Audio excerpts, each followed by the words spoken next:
Hi friends, welcome Sri Vilas channel. இன்றைக்கி நம்ம channel என்ன பார்க்க போகிறோம் அப்படின்னு பார்த்தீங்கன்னா, இன்றைக்கி ஒரு கோவிலுக்கு போயிருக்கோம். எந்த கோவில் அப்படின்னு பார்த்தீங்கன்னா, பாடியநல்லூரில் அமைந்திருக்கும் அருள்மிகு ஸ்ரீ முனீஸ்வரர் அங்காள ஈஸ்வரி திருக்கோவில் தான். இன்றைக்கி பார்த்தீங்கன்னா அமாவாசை.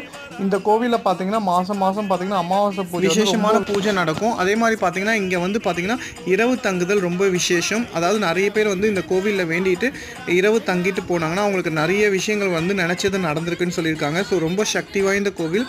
இப்போ பார்த்தீங்கன்னா சுவாமி வந்து மாட வீதி, அதாவது கோவில் உள்பிரகாரத்தை வந்து சுற்றிட்டு வருவாங்க. மாட வீதி தேர் பாருங்கள் எவ்வளோ சூப்பராக அலங்காரம் பண்ணியிருக்காங்க. ஸோ ரொம்ப சக்தி வாய்ந்த கோவில். நிறைய பேருக்கு வந்து நினச்சது நடந்திருக்குன்னு சொல்லியிருக்காங்க. நம்ம ஆல்ரெடி இந்த கோவிலுடைய திருவிழாவை கூட பார்த்தோம். போன மாதம் தான் முடிஞ்சுது, ஏப்ரல் மாதத்தில் தான். ஸோ ரொம்ப கிராண்டாக நடந்துச்சு. அந்த வீடியோவை நம்ம போட்டோம். ஸோ அதே ஃப்ரெண்ட்ஸ், ஒரு டைம் இந்த கோவிலுக்கு வாங்க. ஸோ ரொம்ப நல்லாயிருக்கும். அதே மாதிரி இங்கே பௌர்ணமி பூஜையும் நடக்குது, அதுக்கும் வந்து பாருங்கள் ஃப்ரெண்ட்ஸ், ரொம்ப நல்லாயிருக்கும்.